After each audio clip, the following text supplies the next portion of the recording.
Hola a todos, ¿cómo están? Bienvenidos a mi canal de YouTube. Hoy les traigo la reseña de un clásico de la literatura estadounidense, La cabaña del tío Tom de Harriet Beecher Stowe. Bueno, antes de arrancar con la reseña, agradecimiento especial a mis amigos que me regalaron este micrófono para que pueda seguir haciendo contenido de manera un poquito más profesional, así que muy contenta. Y sin más preámbulo, vamos a arrancar. Bueno, es muy importante, antes de hablar del libro en sí, conocer algunos datos sobre la autora y sobre el contexto en el que esta novela fue publicada. Y para eso tenemos que situarnos en Estados Unidos antes de que fuera el país que conocemos hoy. Para la década de 1850, el país estaba completamente dividido. Por un lado estaban los estados del norte, que se encontraban en un proceso de industrialización y crecimiento económico, y por otro lado estaban los estados del sur, que seguían arraigados a una economía agraria y dependían del trabajo de los esclavos afroamericanos. Entonces, entre el norte y el sur no solamente había diferencias económicas, sino también políticas y culturales. Tanto es así que en la siguiente década, en la de 1860, tiene lugar la Guerra Civil Estadounidense o la famosa Guerra de Secesión, que sucedió desde 1861 a 1865 entre la Unión, los estados del norte, y la Confederación, los estados del sur. Saber este contexto es muy importante para abordar la novela, ya que fue publicada por entregas en un periódico abolicionista, es decir, que luchaba por que se termine la esclavitud, llamado The National Era, entre los años 1851 y 1852, es decir, más o menos 10 años antes del estallido de la Guerra Civil. La autora nació en 1811 en Connecticut y su padre era un ministro religioso abolicionista de Boston. Este es un dato no menor porque la novela tiene un fuerte componente religioso. Y otro punto muy importante es que en 1850 se había aprobado la Ley de Esclavos Fugitivos, que exigía que todos los esclavos que habían logrado escaparse pero que luego eran recapturados tenían que ser devueltos a sus dueños o esclavizadores. Y no solo eso, sino que las autoridades y los ciudadanos del norte o de los estados libres tenían que cooperar en estas detenciones. Los abolicionistas apodaron a esta ley la ley Sabueso por los perros que se usaban para rastrear a los esclavos que se habían escapado, a los fugitivos. Bueno, la sanción de esta ley se considera un punto de quiebre y una de las causas de la guerra civil, ya que contribuyó a la polarización de la sociedad. La novela comienza con una conversación entre el señor Shelby, un granjero del estado de Kentucky, y un hombre llamado Dan Haley, que era un comerciante de esclavos. Como el señor Shelby había contraído deudas, se ve obligado a vender a dos de sus esclavos. Por un lado, Tom, que es nuestro protagonista, y por el otro lado, Harry, que es un niño cuya madre también es una esclava perteneciente al mismo señor Shelby. Este acuerdo comercial llega a los oídos de la madre del niño. La chica se llama Eliza, quien decide escapar con su hijo y que le informa a Tom y a su familia que fue vendido. Pero Tom, que vivía con su esposa y con sus hijos en una cabaña en la granja, decide aceptar su destino si es lo que su amo necesita y lo que Dios dispone. Entonces acá se abren dos historias paralelas. Por un lado tenemos la suerte que corre Tom al ser vendido a otros amos y que estos diferentes amos lo traten de diferentes maneras según sus personalidades, sus valores y su educación. Y por otro lado tenemos la historia de Harry y Eliza, que deciden jugarse la vida y huir a Canadá. Y así como se encuentran a muchas personas que los ayudan en este proceso, también tienen que cuidarse constantemente de los cazadores de esclavos. Los personajes de esta novela reflejan a muchas de las personas que se encontraban en la sociedad de la época. Por un lado tenemos a los esclavos y las diferentes realidades que tenían, a pesar de todos sufrir la condición de esclavos, la privación de su libertad. Por otro lado tenemos a los dueños de esclavos y sus familias. Tenemos a los crueles y a los que no son crueles, aunque ambos tienen como propiedad a seres humanos. Después tenemos a las personas de los estados del norte, que estaban en contra de la esclavitud, a los comerciantes de esclavos, a los cazadores de los esclavos fugitivos, y también aparecen los cuáqueros.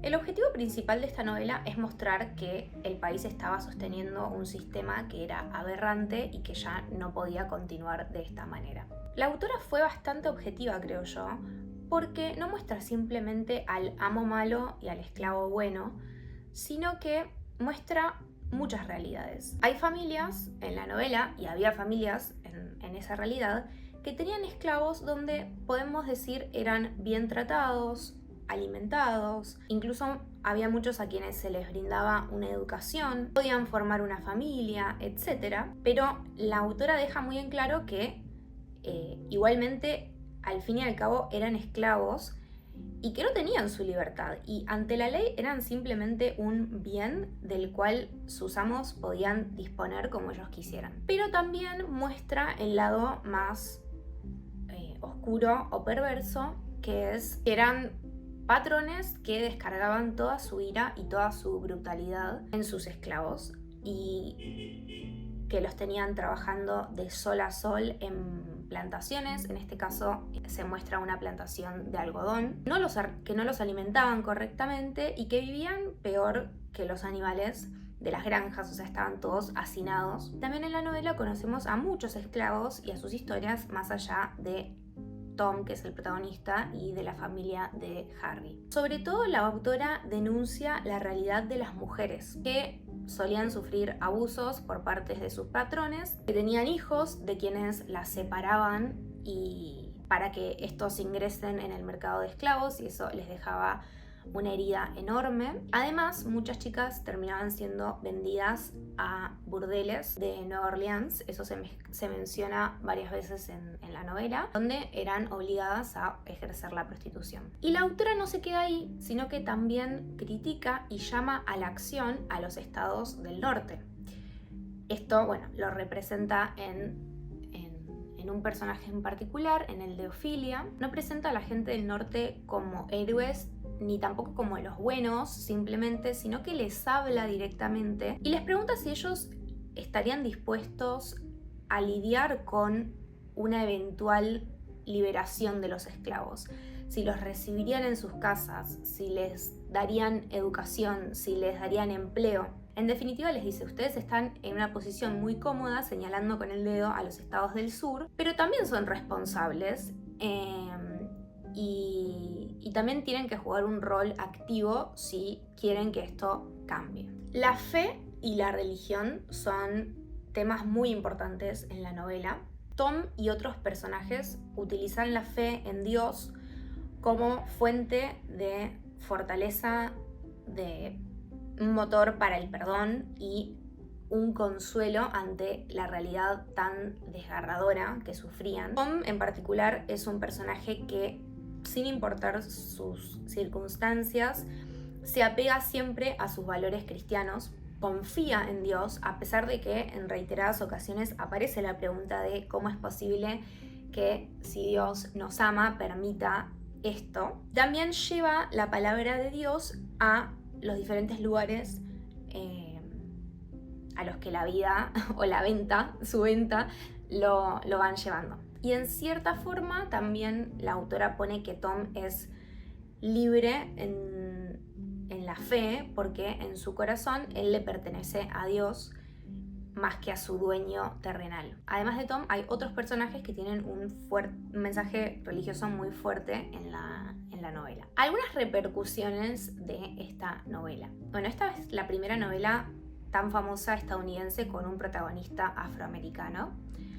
Después se dice, esto no está chequeado, pero es un dato de color que quedó, que en 1862, cuando Abraham Lincoln se encontró con la autora en el medio de la guerra civil, le dijo: así que usted es la pequeña mujer que escribió el libro que inició esta gran guerra. Fue la novela más vendida del siglo XIX y el segundo libro más comprado en esa época después de la Biblia. Y otra cosa muy interesante es que hoy en día el término tío Tom en inglés, o sea, decirle a alguien Uncle Tom, es casi un insulto, porque se utiliza para referirse a una persona negra que está demasiado ansiosa por ganarse la aprobación de los blancos, o a una persona que es excesivamente subordinada o cooperativa con la autoridad.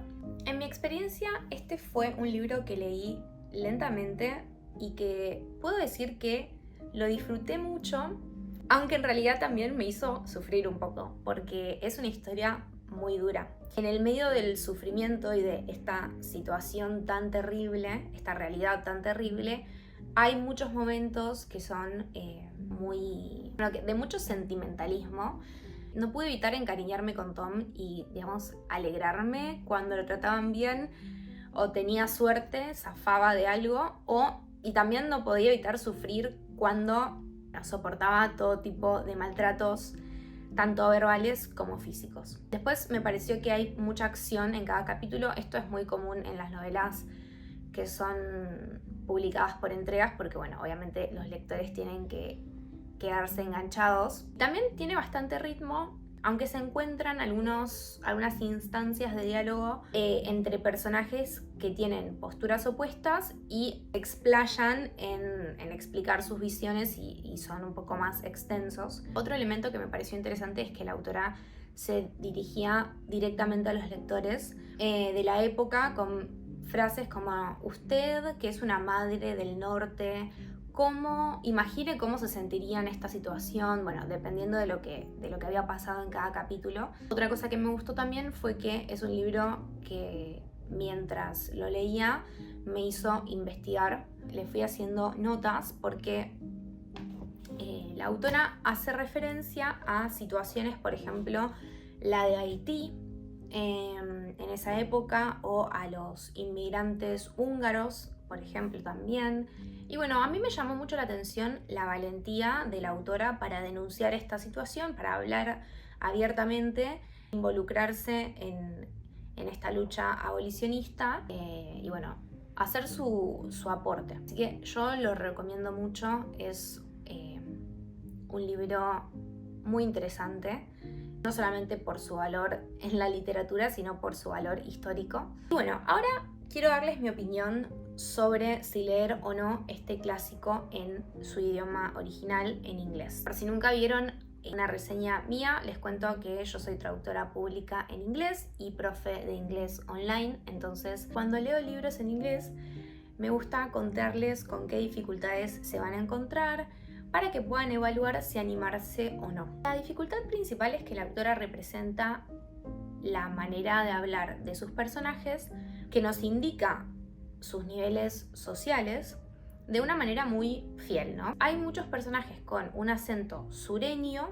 y muchas veces personajes que no habían tenido una educación. Entonces tenemos palabras acortadas de acuerdo a cómo las pronunciaban, errores gramaticales y formas de armar las oraciones que no son las convencionales. Y esto puede dificultar bastante la comprensión. También encontramos vocabulario que tiene que ver con lo religioso, incluso salmos o pasajes de la Biblia, y rezos también en un inglés más antiguo, y muchas referencias a historias bíblicas. Así que, si nunca leíste un clásico en inglés, quizás este no sea el más ameno para arrancar, pero como siempre me gusta decir, no hay nada que con motivación y esfuerzo no se pueda lograr. Así que si Me encantaría saber si lo leyeron en inglés o si se animan a leerlo en inglés. Bueno, espero que les haya gustado la reseña.